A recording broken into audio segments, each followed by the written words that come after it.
आजादी के बाद भी हमारा ये हाल है, उसका कारण क्या है?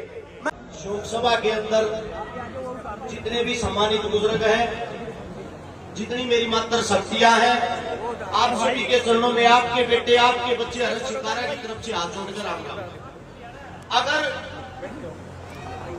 सभा के पास समय कम हो तो मैं ये चाहता हूं और कोई अच्छा वक्ता रहा हो उसको बुलवा लिया जाए ताकि उसके विचार हम सबको अच्छे लगे। अगर 2 मिनट का समय हो तो फिर उस बात को सुनना। मैं ये चाहता हूं कि बीच में कोई शोर शराबा ना हो।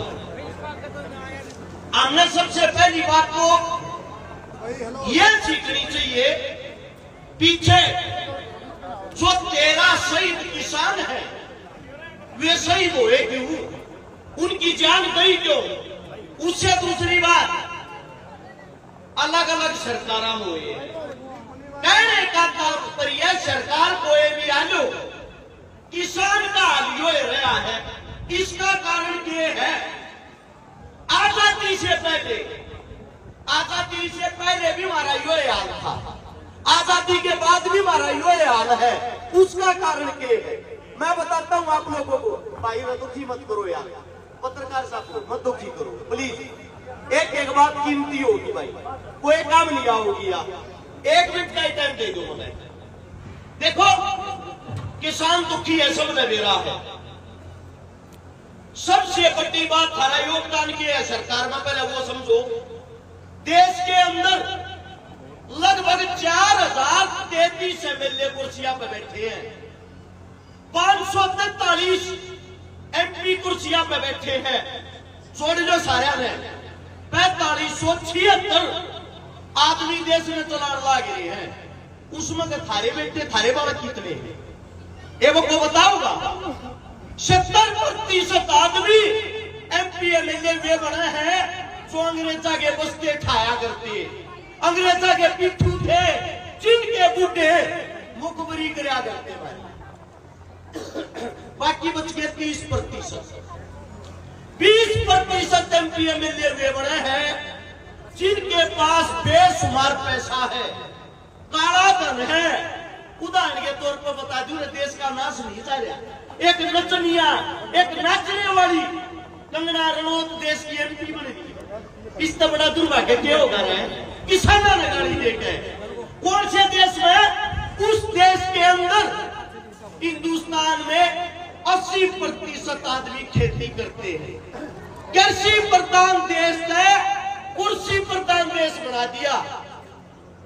अब सोचने की बात यह है 20% आदमी तो वे रहेंगे जिनके पास बेशुमार पैसा है, वे एमपी एमएलए बन रहे हैं।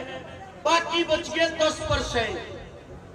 10% में कहे मात्र 5% आदमी ऐसे हैं जो मेहनत करके, संघर्ष करके किसान के, जमींदार के, दलित के, गरीब के परिवार तो उठ के एमपी एमएलए एक बार बन जाओ, पर एक बार बने पिछू ना कूड़ो को टेकन देता, ना उन कूड़ो को छोड़न देता, क्योंकि दुश्मनों की संख्या 95% और थारे बड़का की संख्या 5%। पुराना मानियो वह बात बताऊं जो भीतरी है। और शिकारा नाम है गवाने तो इलेक्शन लड़ा था, इलेक्शन लड़के वो गवाना है उन्हें मारे, मेरे खुद के लोग जो रुपये मारे करते बीजेपी में खा रखा होगा, मारे लोग और मारे लोग क्या करते 500 पर्चियां में कोने 1 महीने में नाश फैला दी थी। दोनों सरकारा की 15,000 वोट ली, बिना किसी ताकत के, बिना किसी पावर के, बिना किसी पैसे के, सिर्फ एक बात के कारण, इस जुबान के कारण। तुमने बोलना सिखाया क्या? थारा छोरा हुए बात बोल के जब वे 15,000 वोट ली थी, हमारा टाइम खाए यो झंडा लहराने लग रहे तब इसके ऊपर ढूंढ के देखो बाबा साहब महेंद्र सिंह टिकैत का फोटो पाओगा। वो कबर के दिल्ली में हाथ मार के नुकाया करता, दिल्ली बंद था बंद, वो टाइम था सरकार लिया करती मारते है। आज मार तुम्हारे घर के खड़े बंद ना होती, मनवाना छोटा भाई नु कह दे तू कौन है भाई बंद कर लिया। एकता कौन है थारे भीतर? और यह एकता जुटी नहीं होगी, मिलजुल कर थारे बड़का नागर नहीं बनाओगे, काले वो थोड़ा लिख दूंगा, चाहे इससे भी बदतर हालत में नहीं चले गए तो याद करियो उस बात में। आजादी तो पहले 47 से पहले द्वितीय विश्व युद्ध होया 1943-44 में हिंदुस्तान के किसान गलबेरा के किया था अंग्रेजा ने। अंग्रेजा का उस टाइम का जो प्रधानमंत्री था सारे चावल इकट्ठे करके और विदेश में बेच दिए। अब तुम लड़ाई लड़ो हो, थारे लिए राशन पानी बेचा है। हमारे किसानों की हालत मजबूत नहीं थी, हमारे किसानों में कोई आवाज ठानिया नहीं था। चाहे कोई किताब ना पढ़ रहा हो, इंटरनेट को खोल कर देखियो, हिंदुस्तान के अंदर 30 लाख किसान बंगाल के, बिहार के, उड़ीसा के भूखता मरे थे। आम कमानिया, मारी खेती, मारी मेहनत, अंग्रेज चावल खाओ, हमारे मानस भूखता मरे। ऐसी हालत होगी थी गामा के अंदर। 1 साल तक बूढ़ा जो बुजुर्ग होया करता 80 साल का घर के बाहर बैठा रहा करता, कदे तेरे बड़का में को मार कर ना खा जा।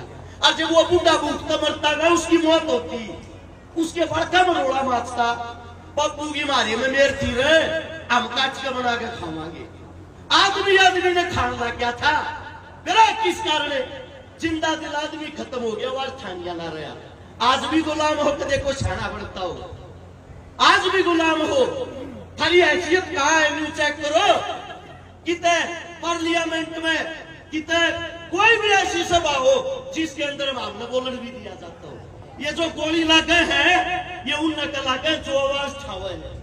एक बात नोट कर लेना, हमारी संख्या के ऊपर गणा है, बिना किसान तो 32% है। इसका मतलब खाली जाते किसान है।